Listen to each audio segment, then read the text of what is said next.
Assalamualaikum warahmatullahi wabarakatuh. Bismillahirrahmanirrahim. Ashhadu an la ilaha illallah wa ashhadu anna Muhammadur Rasulullah. Allahumma salli ala sayyidina Muhammad wa ala ali sayyidina Muhammad. Rabbi israh li sadri wa yassir li amri wahlul 'uqdatam min lisani yafqahu qawli. Amin. Bismillahirrahmanirrahim. Salam hormatku, salam santunku untuk para sahabat tercinta dimanapun Anda berada, baik yang ada di luar negeri dan yang ada di dalam negeri. Semoga saya dan kita semua selalu di dalam lindungan Allah Subhanahu wa ta'ala. Amin ya rabbal alamin.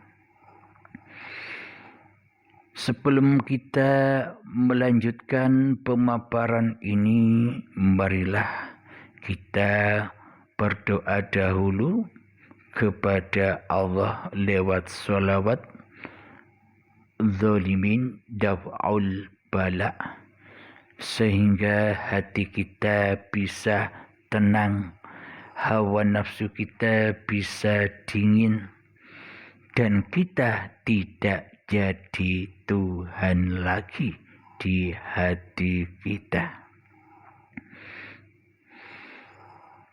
Allahumma salli ala sayyidina Muhammad wa ashghilil zalimin bizzalimin.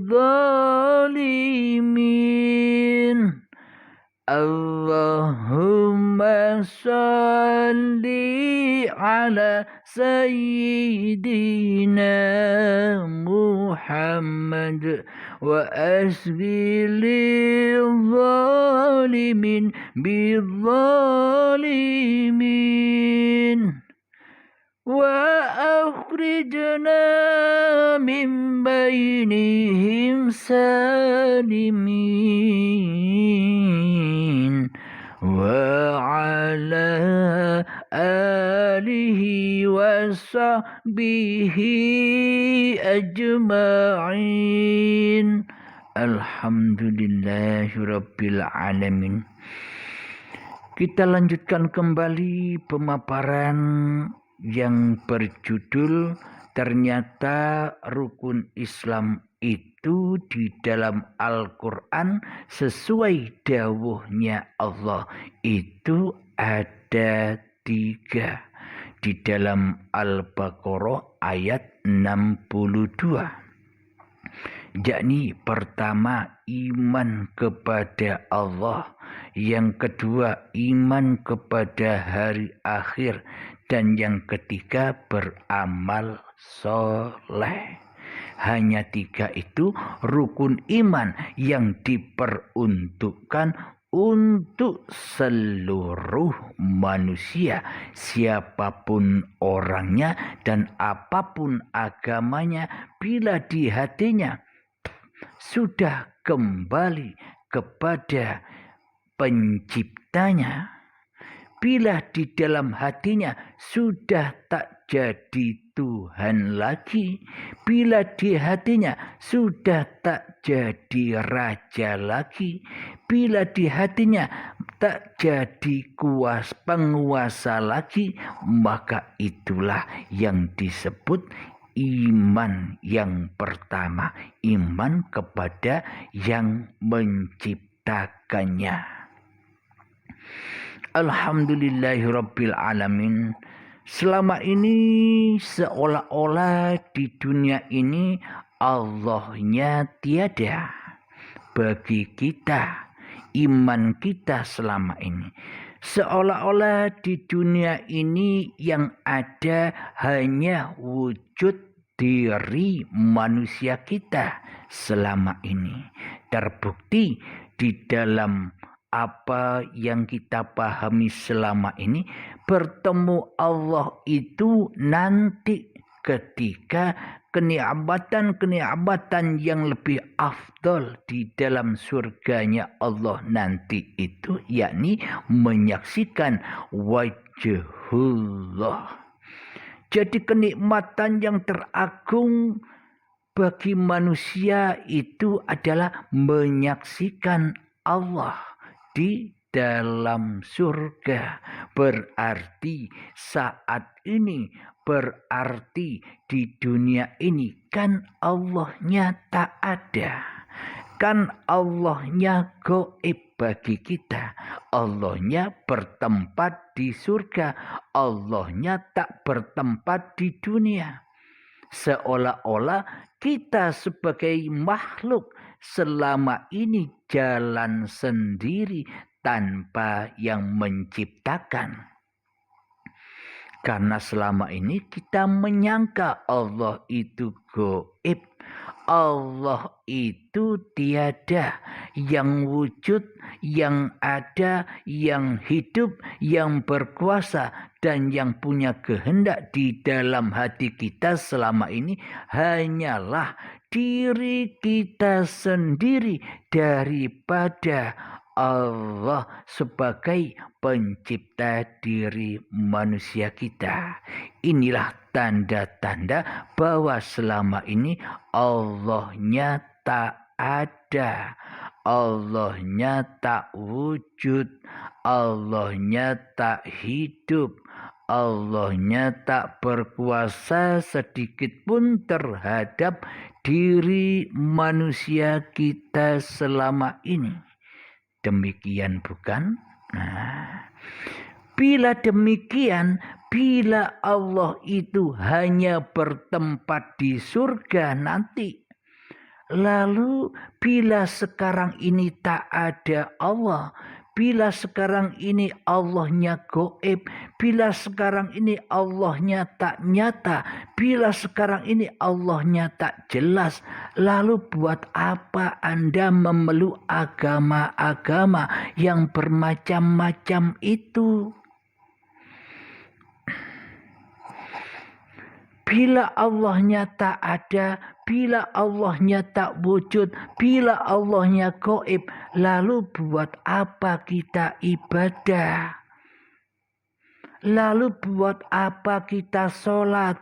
Bila Allahnya itu tidak ada, bila Tuhan itu tak ada bagi kita, yang ada hanya diri manusia kita sendiri, yang wujud hanya diri manusia kita sendiri, yang hidup hanya diri manusia kita sendiri, yang berkuasa atas diri kita hanyalah diri manusia kita sendiri. Berarti selama ini kita kan tak butuh Tuhan. Selama ini berarti kita kan tak butuh pencipta. Karena di dalam hati kita selama ini imannya hanya iman kepada iblis dan syaitan.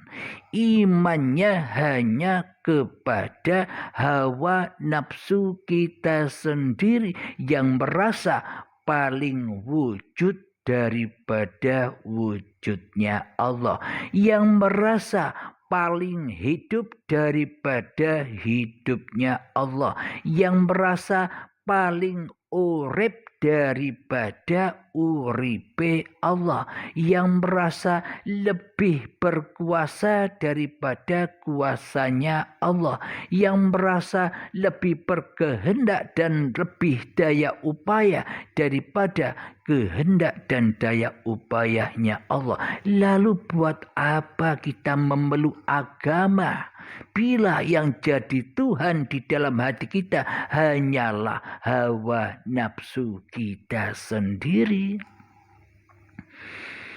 Lalu untuk apa kita sholat?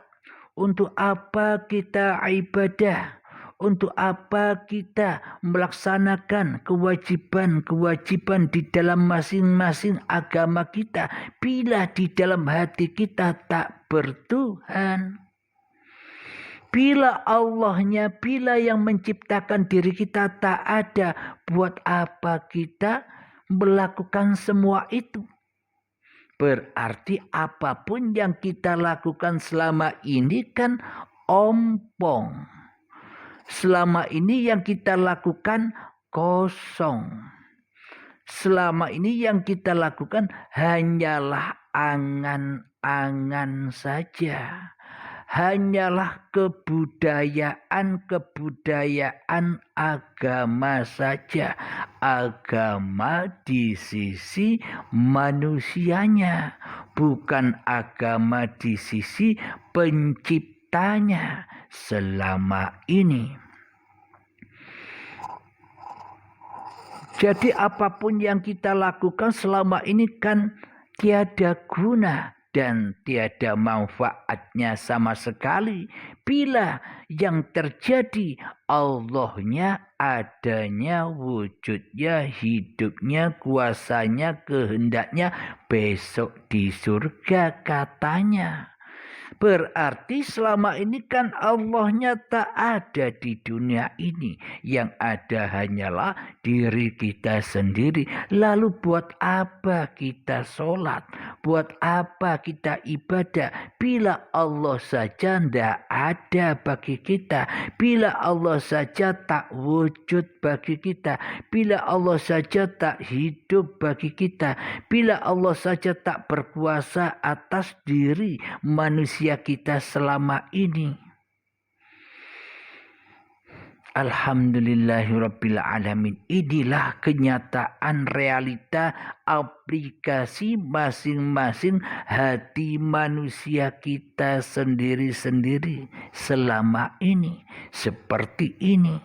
Karena di dalam hati kita belum ada iman yang sebenar-benarnya iman di sisi Allah, belum memeluk agama Sang Pencipta, belum tahu dan bertemu siapa yang mencipta kita, mana mungkin kita dikatakan sudah beragama di sisi Allah, sementara kita tidak tahu siapa yang mencipta kita, siapa sebenarnya Allah itu.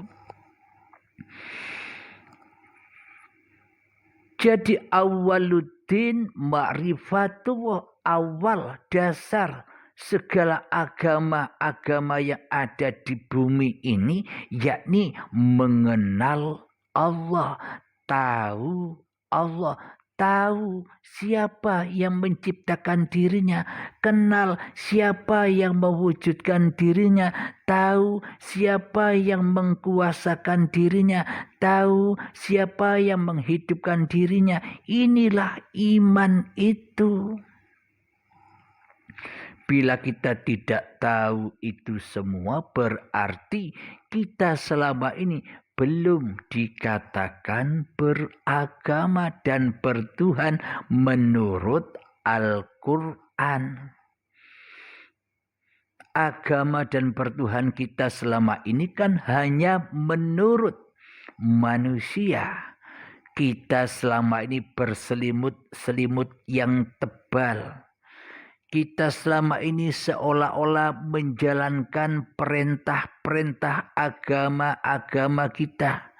Seolah-olah kita taat di dalam agama-agama yang kita peluk. Akan tetapi selama ini semua itu hanyalah selimut.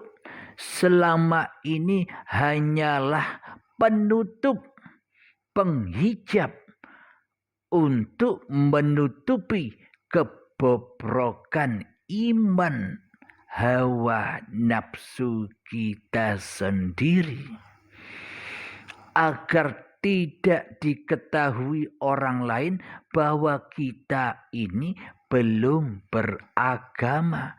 Jadi selimut-selimut agama apapun yang kita peluk selama ini hanya tebeng-tebeng saja.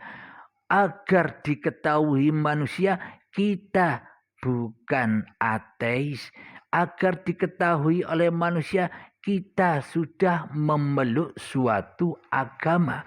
Semua itu hanyalah untuk menutupi keateisan hawa nafsu kita sendiri.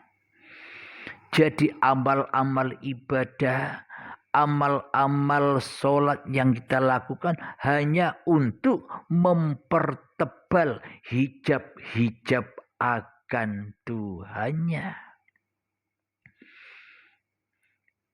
Karena kita di hati kita tidak beriman, maka semua yang kita lakukan itu adalah hijab-hijab. Pelindung-pelindung yang melindungi hawa nafsu kita sendiri dari Tuhannya. Karena selama ini Tuhan yang kita pertuhankan bukan Allah di hati kita. Akan tetapi Tuhan yang kita pertuhankan di hati kita selama ini hanyalah manusia. Agar kita dianggap oleh manusia lain sudah memeluk suatu agama. Inilah realita iman yang selama ini iman yang salah jalannya. Apa iman kepada Allah itu? Iman kepada Allah itu hanyalah di hati kita tidak mensekutukan wujudullah dengan kewujudan diri manusia kita. Apa iman itu? Iman itu tidak mensekutukan hidup yang selama ini kita akui sebagai hidup kita. Tidak mensekutukan kekuasaan Allah yang selama ini kita akui sebagai kuasa kita. Itulah iman. Jadi hakikat iman itu adalah tiadanya diri manusiamu di hatimu.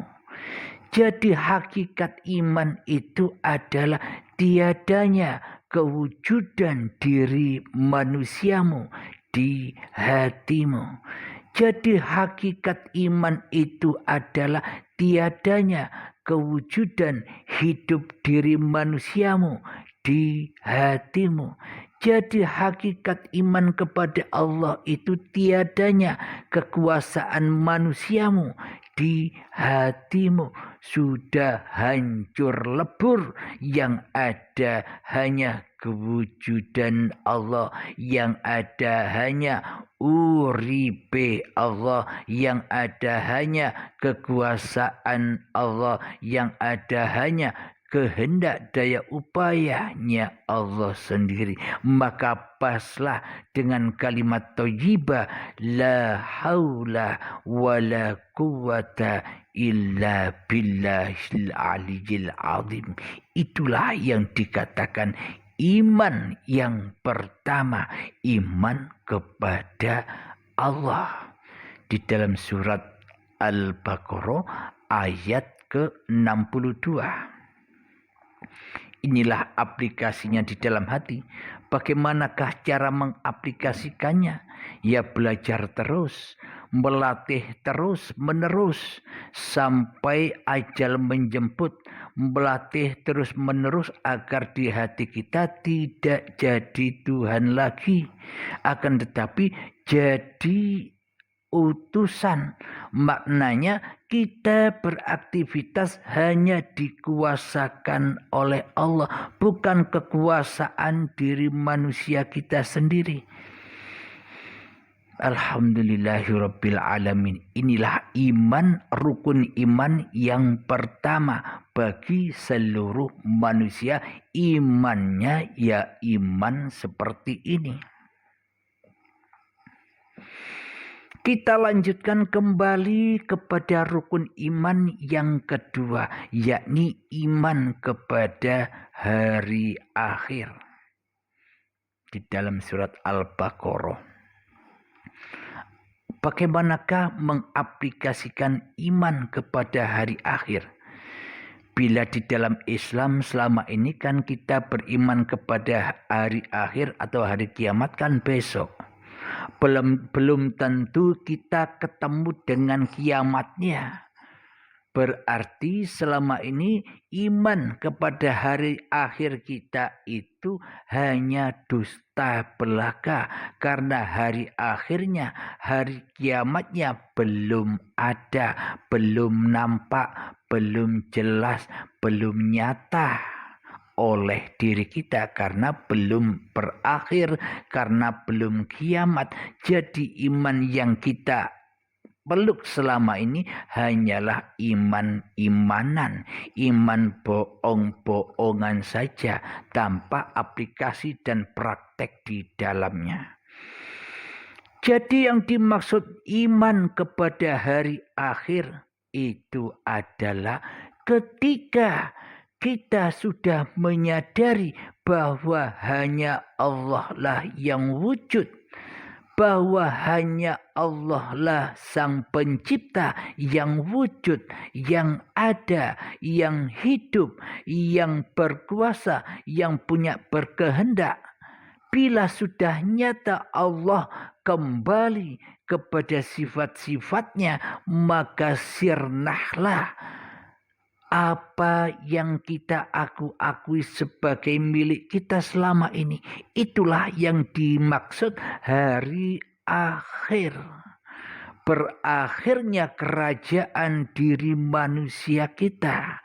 Berakhirnya raja yang kita akui sebagai milik kita. Kerajaan hawa nafsu kita selama ini sudah berakhir. Jadi untuk mengakhiri ini semua, bila Anda kesulitan belajar sendiri hingga berpuluh-puluh tahun belajar sendiri, jadi ada jalan yang memudahkan yakni lewat baiat. Jadi tidak usah nunggu berpuluh-puluh tahun, lewat baiat saja nanti bisa ketemu apa maksudnya semua ini.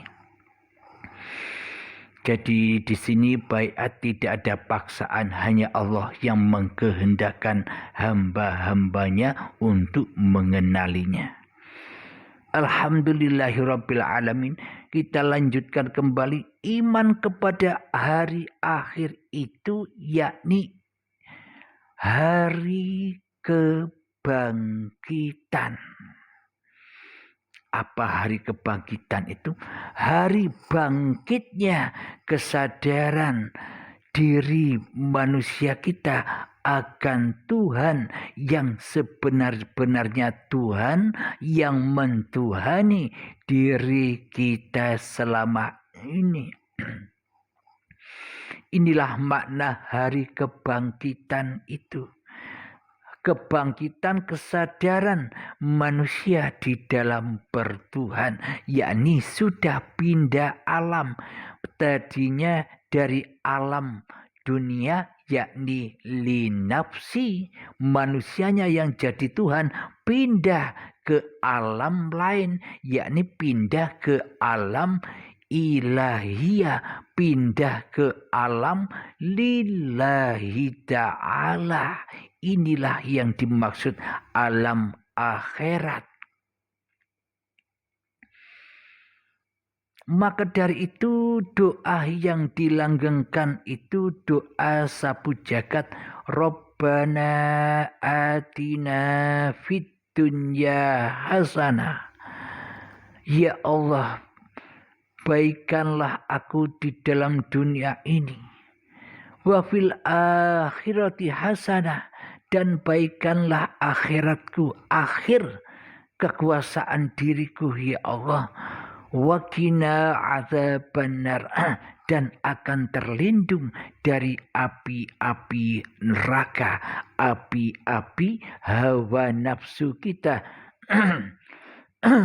Api-api fahsya wal mungkar yang selama ini berada di dalam hati kita. api-api kesirikan yang selama ini terjadi di hati kita. Jadi makna hari kebangkitan di sisi Allah itu hari di mana bangkitnya kesadaran manusia akan bertuhan, pindahnya dari alam kegelapan menuju alam yang terang benderang, hijrahnya dari alam linafsi menuju alam lillahi ta'ala, pindah dari alam ke dunia, pindah dari alam dunia, pindah kepada alam akhirat. Itu yang dimaksud beriman kepada hari akhir yang ada di dalam surat Al-Baqarah ayat 62, yang mana rukun imannya cuma ada 3 bagi seluruh manusia. Karena Al-Quran itu bukan untuk orang yang beragama berlabel Islam saja, tapi Al-Quran itu untuk seluruh manusia, rahmatan lil alamin, petunjuk bagi seluruh manusia demi kembali kepada penciptanya. Alhamdulillahirabbil alamin. Jadi babagan iman yang kedua sudah kita kaji dan kita pahami bahwa yang dimaksud hari akhir itu bukan akhirnya besok. Kita semua tak akan sampai kepada hari akhir yang di luar itu. Akan tetapi kita selama ini tidak peduli akan hari akhir kita masing-masing. Apa hari akhir kita itu? Ya kematian. Jadi matikanlah dirimu sebelum datang kematianmu, agar kau tahu jalan pulang kemana dirimu harus pulang. Alhamdulillahirabbil alamin. Itulah hari akhir itu. Hari berakhirnya diri manusia menjadi Tuhan di hatinya. Kembali manusia dituhani oleh Allah. Itulah iman dan akidah yang ada pada para nabi dan para rasul, terkhususnya iman dan akidahnya junjungan kita Nabi besar Muhammad sallallahu alaihi wasallam. Muhammad, bukan kamu yang melempar, Muhammad bukan kamu yang memanah, akulah yang melempar dan yang memanah. Itu berarti posisi Nabi Muhammad itu wajibnya tidak bisa apa-apa, bukan? Karena yang bisa semua itu hanya Allah. Inilah iman dan akidah Kanjeng Nabi Muhammad yang selalu melanggengkan la ilaha illallah di hatinya. Jadi inilah sanad-sanad apa yang kita paparkan, sanadnya dari uripe Allah, sanadnya dari iman dan akidah hati baginda Nabi besar Muhammad sallallahu alaihi wasallam sebagai contoh suri tauladan untuk seluruh manusia.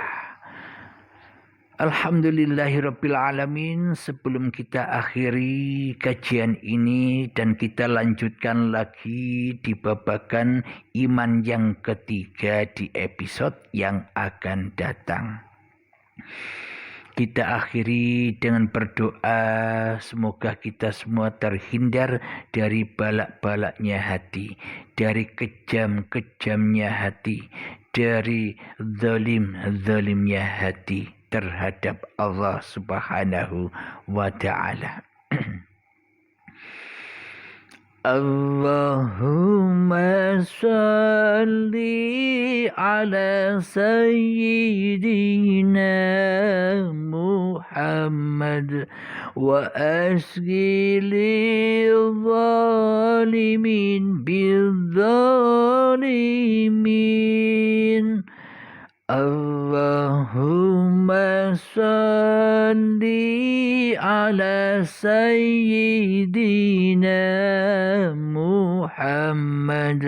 وأشغل الظالمين بالظالمين وأخرجنا من بينهم سالمين وعلى آله وصحبه أجمعين. الحمد لله رب العالمين. اللهم صل على سيدنا محمد وعلى آل سيدنا محمد. ربنا آتنا في الدنيا حسنة وفي الآخرة حسنة وقنا عذاب النار. وصلى الله على سيدنا محمد وعلى آله وصحبه وسلم والحمد لله رب العالمين. Akhir kalam, assalamualaikum warahmatullahi wabarakatuh.